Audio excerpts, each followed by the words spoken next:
You're going to jail tonight. You people never learn. The officer's words sliced through the humid Georgia air like a knife. Right before he slammed the gas station hood shut on her groceries and snapped the cuffs tight around her wrists. It was supposed to be a quiet evening. Judge Alana Brooks had driven out of Atlanta that weekend to visit her grandmother's old home in Macon, somewhere she hadn't returned to since college. The city was tired, heavy with sweat and stories. She wore jeans, a plain tee, and her natural hair was tied up in a soft head wrap. Nothing about her shouted power. That was her first mistake. She parked at the BP just off Route 247, stepped inside for water and crackers, and walked out into flashing blue and red lights. The second she opened her car door, two officers approached.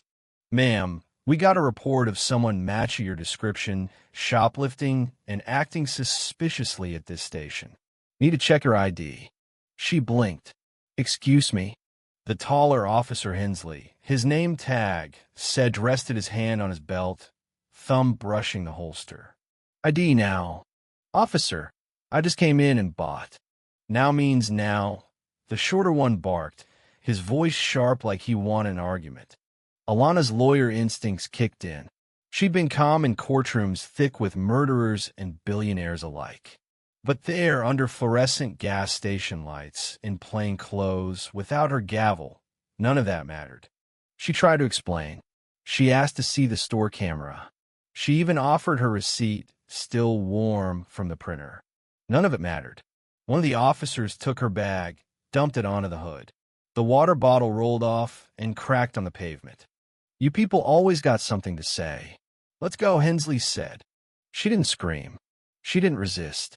But something inside her fractured when the cold metal met her wrists, and she was pushed into the back of the squad car, like she was nothing more than a problem to be processed. That night, she spent 6 hours in a holding cell in Bibb County, fingerprinted and photographed. No one listened when she gave her name. One young deputy actually laughed. "A judge? Sure. And I'm the president." It wasn't until morning after a black sergeant walking through intake recognized her face from a local news segment that someone scrambled to make a call. Papers were shuffled. Apologies were mumbled. She was released without charges. No press. No explanation. Alana said nothing. But she remembered everything. What they didn't know was that she had just been appointed to the Superior Court for the Southern Judicial Circuit, a historic move for the district, the first black woman to take the seat. What they didn't know was that she remembered their names, their words, their laughter, and the silence that followed once they realized who she was. 3 months later, the irony burned cold.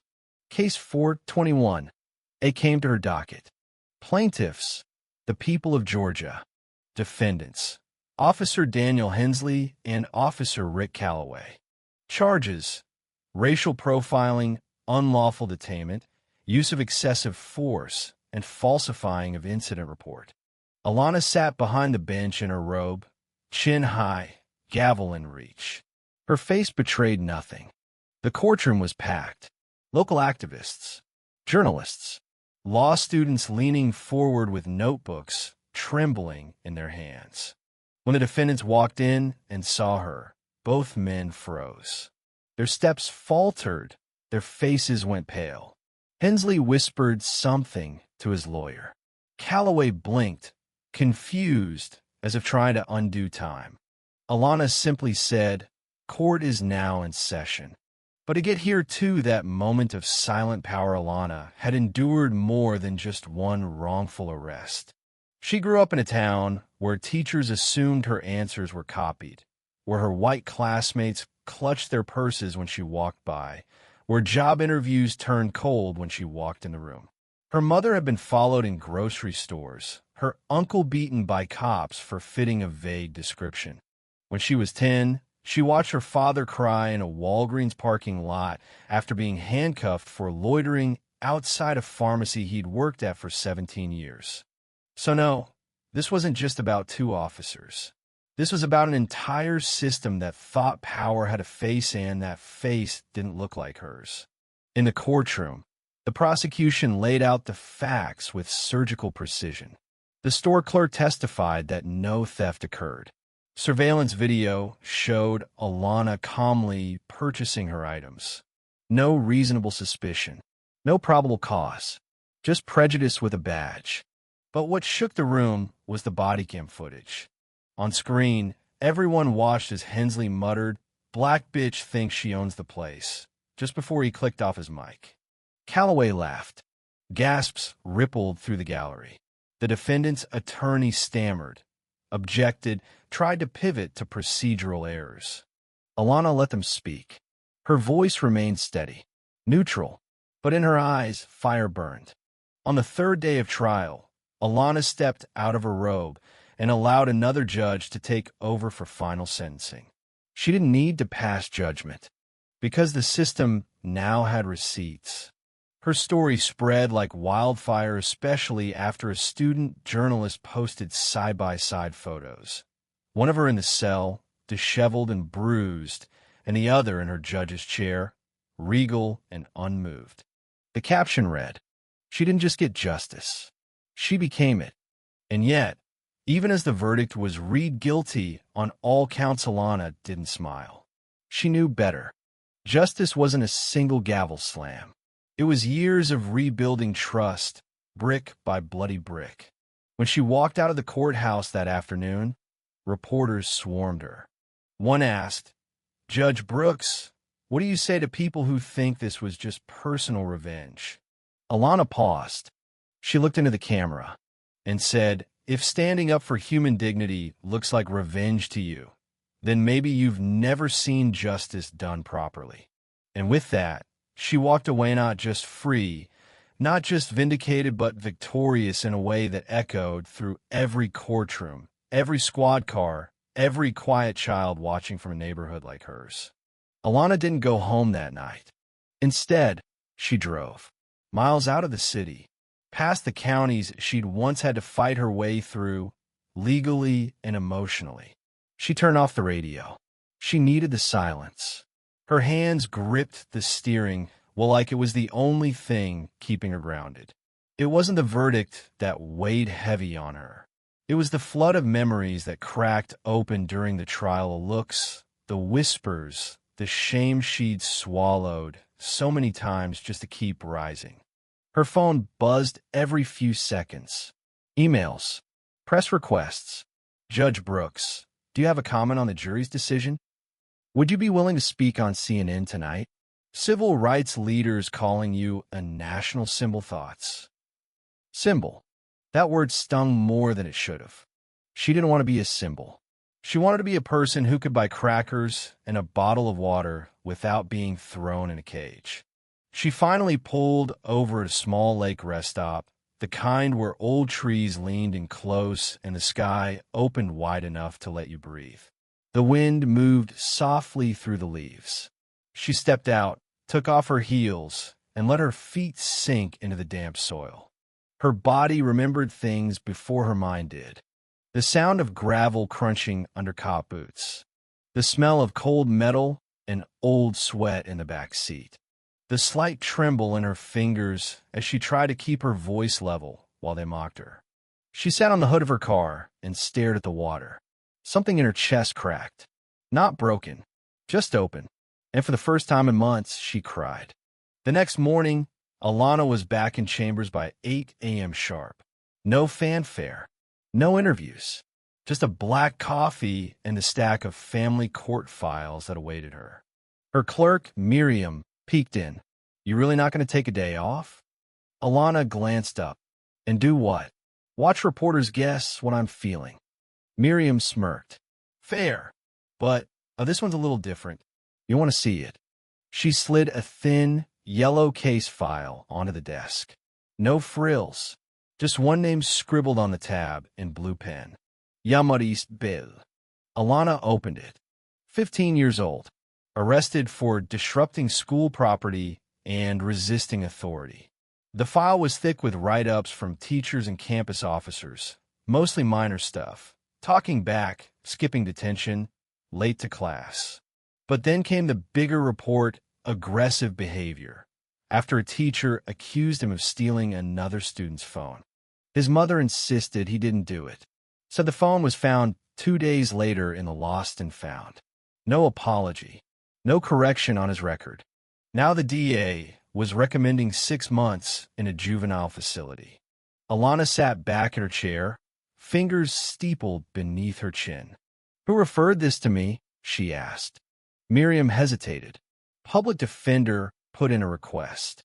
Said the kid needs someone who's been on the other side. Said, he needs you. The next day, Jamarius was brought into her courtroom in handcuffs, his orange jumpsuit sagging on his skinny frame. He was tall for 15, with sharp eyes and a stare so distant it was like he'd already given up. Alana didn't look at the lawyers. She looked at him. "Mr. Bell," she said gently, "do you know who I am?" He shook his head. "You the judge," he muttered, eyes down. She nodded. "That's right. I'm also someone who knows what it feels like to be accused of something you didn't do." His head snapped up. She let that hang in the air for a moment before continuing. "Tell me what happened. Your own words. No filters." Jamarius looked at his attorney, then back at her. "I didn't take no damn phone. I told her I didn't. But she ain't care. Soon as she saw me, she just said, 'Where is it, Jamarius?' Like I had it already. Then she called the cop, and he said I looked shifty and pushed me against the lockers." He shrugged, like it didn't matter anymore. "I ain't even mad no more. I just want to be done with it." Alana's heart ached not out of pity, but recognition. After a pause, she spoke. "You're not going to juvenile detention." Gasps echoed in the courtroom. The prosecutor stood up. "Your Honor."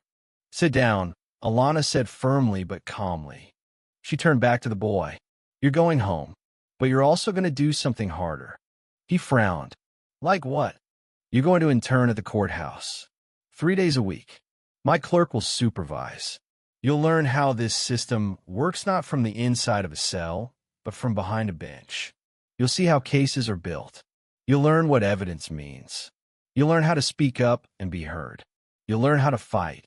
Jamarius blinked. His mouth parted slightly. "You serious?" Alana gave him a small, tired smile. "Dead serious." He stared at her for a long moment. Then finally nodded. After the courtroom emptied, the prosecutor approached her. "You're setting a precedent, Judge Brooks. People are going to talk." She looked him straight in the eye. "Let them." In the weeks that followed, Jamarius became a regular fixture in her chambers. He shadowed hearings, asked questions, watched depositions with a quiet, intense focus. The first time he sat beside her during a pretrial motion, he leaned in and whispered, "Why she acting like that lawyer ain't even talking?" Alana whispered back, "Because she's not listening to understand. She's listening to respond." Never do that. By the second month, he was taking notes. By the third, he was correcting law interns on courtroom procedures. One afternoon, when they were reviewing case files together, he looked up and said, "You know, if they hadn't locked me up, I'd probably never be here." Alana looked at him. "And if they hadn't locked me up, I wouldn't be here either." The courthouse began to change not with sweeping policies, but with subtle shifts. More kids like Jamarius showed up, not in chains but in collared shirts, shadowing judges, clerks, and bailiffs. Public defenders started requesting Judge Brooks by name. Teachers began referring students not to juvenile court but to her. She called it the Bench Bridge Program. Not official, not funded, just real. And it started with a bottle of water and a pair of cuffs. But the backlash came, as it always does. Conservative news anchors called her soft on crime. Online trolls flooded her inbox. The police union sent an open letter calling her rulings a dangerous overreach fueled by personal vendettas. Alana read every word. Then she filed it, because she knew exactly what she was doing. She wasn't burning the system down. She was building a door where there had only been walls. And just when the noise began to settle, an invitation arrived. The National Civil Rights Council. Keynote address. Topic: Justice that Remembers. Alana almost declined. But Jamarius walked into her office that same day with a folder full of case notes and said, "If you don't speak, they'll keep telling your story wrong." She looked at the boy who once sat in cuffs and now quoted precedent back at her like gospel. And she nodded. She would speak, and they would listen. The auditorium was packed to the rafters. Journalists, activists, judges, law students, and high schoolers who'd come in by bus from small towns scattered across Georgia and Alabama. Cameras lined the back wall. Flashes popped like stars exploding behind closed eyes. Judge Alana Brooks adjusted the mic once, calmly, and stepped to the podium. Her black robe flowed around her like a quiet flag. She did not open with legalese. She opened with memory. I was handcuffed for buying a bottle of water. I was pushed against a hot car hood. I was laughed at, mocked, ignored when I said I was a judge, because that badge was louder than my name. That gun holster had more authority than my law degree. That moment short, as it was lasted long enough to remind me how fragile justice can be when wrapped in the wrong uniform. Silence, then a flicker of murmurs in the crowd. Alana let them sit in it. I tell you this not because I'm bitter, but because I'm awake, because I know how close the floor is under our feet, and because I refuse to let silence make us complicit. Her voice grew steadier, richer, until it filled the room. When the officers who cuffed me stood before my bench months later, I did not seek revenge. I did not yell. I did not throw their own words back at them. I did what the robe demanded. I let the law speak for itself, and I let the system feel, for once, the full weight of accountability. Pause. Justice is not blind. That is a myth sold by those who've never had to beg her to look their way. She leaned forward. Justice remembers. And so must we. Thunderous applause erupted. But it was the standing ovation that made her eyes sting not from pride, but from something deeper. Validation. Healing. After the speech, a young woman with braids and a notepad found her backstage. "My name's Tiara, student at Spelman, journalism major. I just wanted to say thank you. That story you told about the handcuffs? My uncle had almost the same thing happen. He didn't get a courtroom. He got a head injury." Alana nodded softly, jaw clenched. "I'm writing a series," Tiara continued, "called Silent Verdicts. It's about Black people who were accused, dismissed, or brutalized but never got the mic. Would you let me interview you? The real you?" Alana hesitated, not because she didn't trust the young woman, but because the real her, the scared woman in that holding cell, hair frizzed from sweat, trying to remember her law degree, through tears that version was hard to revisit. But then she thought of Jamarius and nodded. "Call my clerk. Set a time." 2 weeks later, she sat in a coffee shop downtown, in jeans again, no robe, no title, just Alana. Tiara set down her recorder and asked, "Do you forgive them?" Alana looked out the window for a long moment before answering. "I forgive what the system made them believe. But I don't forgive the silence in their eyes when they knew I wasn't a threat and still chose to treat me like one. That wasn't protocol. That was choice." Tiara scribbled. "And the irony of them standing before you? Was it satisfying?" Alana sipped her tea. "No, it was tragic." "Why?" "Because by the time they recognized me as a judge, they had already decided I wasn't worthy of dignity. They saw my skin and made up a story. That day in court, I could see them rewriting it. But it was too late." Tiara paused. "Can I ask you something real?" "Go ahead. What scares you more, being arrested again, or being remembered only for that arrest?" Alana blinked. The question was a razor. "I think being remembered only for the pain would mean all the building I've done gets ignored. I want people to know I didn't just survive. I designed something better. I created doors. I made room. Even for them. Alana met her gaze. Yes, even for them. Months passed. Bench Bridge expanded. A local university partnered to fund it. It became a model for other counties. Alana didn't care much for spotlights anymore. She cared about the ones sitting quietly in the back rows, notebooks full of courtroom sketches and possibility. But then one morning, Miriam rushed into chambers, breathless. Alana, you need to see this. She handed over a copy of the Macon Gazette. Front page. Former Officer Hensley speaks out. I was wrong about her. Alana frowned. Her fingers hovered over the paper. She read, I thought I knew what a threat looked like. I thought I was keeping the streets safe. But that day, outside the gas station, I didn't see a woman. I didn't see a judge. I saw my own fear, and it controlled me.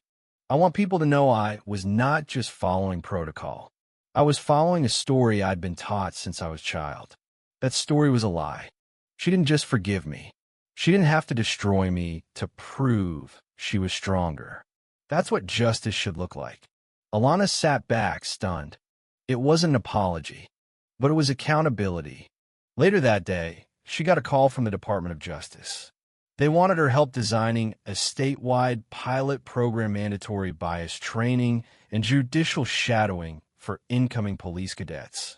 She thought of saying no, thought of the headlines, the backlash. But then she thought of Jamarius again, now 17, applying to colleges with a glowing letter from her desk. And she said yes. 2 years later, Alana stood at a graduation ceremony for the first full class of Benchbridge scholars. Jamarius stood at the podium, tassel swinging, as he spoke to the crowd. I used to think courtrooms were places where people like me went to lose. Then I met someone who showed me courtrooms could be places where people like me learned how to win without violence, how to fight without fists, how to speak without begging. He turned and smiled at Alana. I'm going to Howard in the fall. Full scholarship. I'm going to be a lawyer, then a judge. Then maybe someday I'll write laws that don't need to be interpreted for justice to exist. The applause was deafening. As Alana rose, Jamarius hugged her, tight and long. Thank you for seeing me, he whispered. She squeezed back. Thank you for letting me. After the ceremony, she walked to her car alone. The sun was setting low, casting everything in gold. On her windshield was a small envelope. Inside, a note written in rough handwriting. You gave me a second chance I didn't deserve. I'm enrolling in night school. Gonna get my GED. I still don't understand how you did what you did. But I want to. Rick Calloway.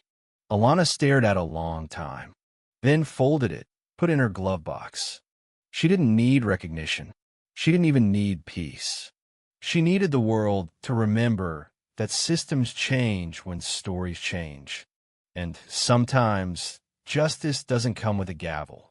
It comes with a decision to be better, even when the world has given you every reason not to be. Alana sat at her desk late into the evening, the courthouse quiet around her. Outside, the city hummed with Friday night life cars, laughter, a siren in the distance. But inside, in that high-ceilinged room with shelves of law books and years of case files, she sat in stillness. She pulled a worn folder from the bottom drawer. Not a court case, not official business, just a personal archive.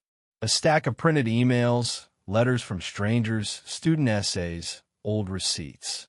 One from that night at the gas station. She unfolded it slowly. The BP receipt, still smudged with oil. 2 bottles water. Wheat crackers. $5.47. She didn't keep it out of bitterness. She kept it to remember how small the moment was. How ordinary. And how even something that simple could be twisted into danger when filtered through prejudice. A knock interrupted her thoughts. It was Miriam. Sorry, Judge. I know it's late, but someone's here to see you. Alana checked her watch. At this hour? He says he's not staying long. Said it's something he needs to do before the election.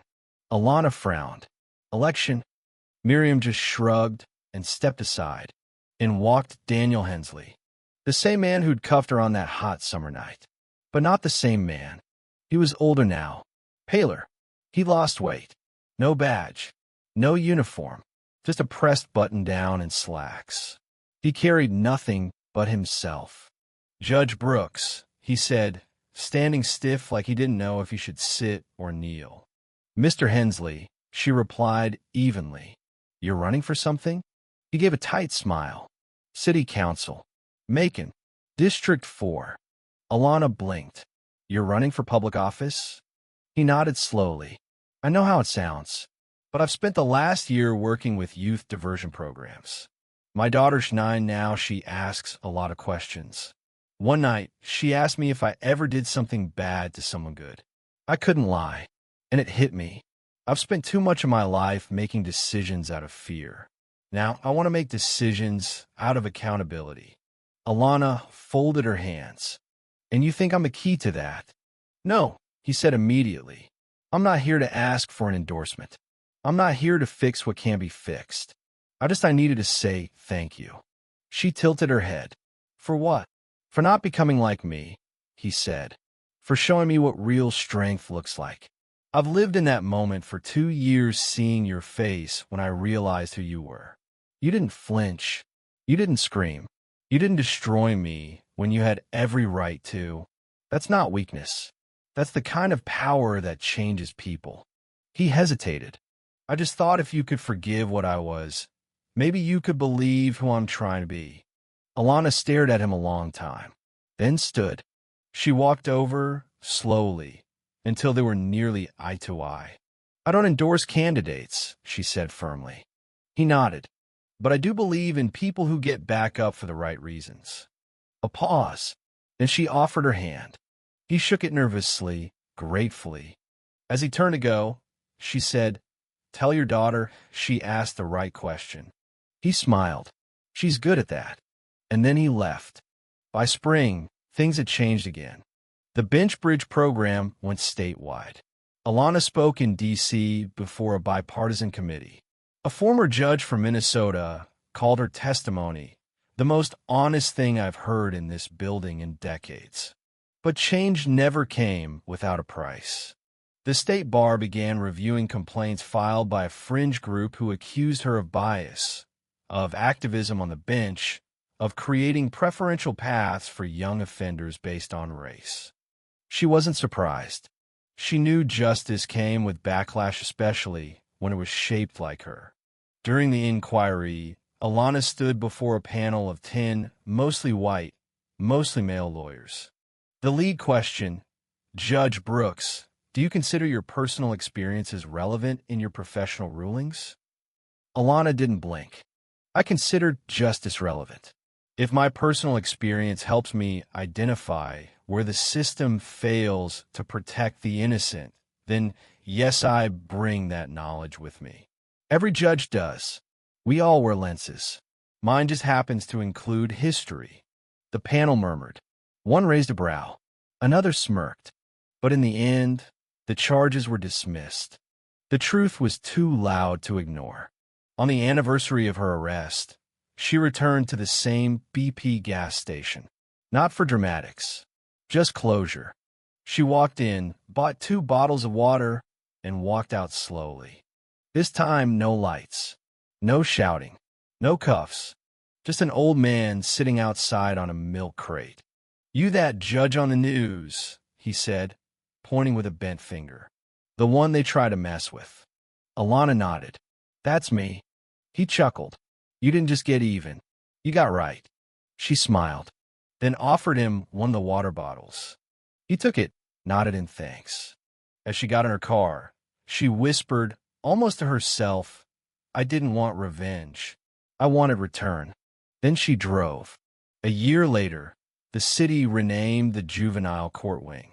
The plaque read, "The Alana Brooks Center for Restorative Justice," where youth are seen, not sentenced. At the ribbon cutting, Jamarius stood by her side. He wore a tailored navy suit. His hair was cropped short, and he held a folder in one hand. "Got in," he said, grinning. Howard Law. They gave me a full ride. Alana beamed. I never doubted you. He looked at the building. I'm going to do what you did, you know. Change it from the inside. I know, she said. Just promise me one thing. Anything. When you're wearing the robe, don't forget what it felt like before you earned it. He nodded solemnly. I won't. They walked inside, together past the halls where names would be rewritten, past the cells that would never be filled, past the echo of a system finally starting to listen. Years later, long after she'd retired, Alana returned to that same courthouse for a special ceremony. This time, she sat in the audience. This time, she watched Jamarius take the oath. He was now Judge Bell. He spoke clearly, proudly. I accept this position not to judge from above, but to lift from beside. As the crowd applauded, he looked at her. She placed a hand over her heart. Justice had come full circle. Not perfect, but possible. And sometimes that was more than enough. Thank you for listening. If you find it interesting, please like and subscribe to follow the next stories.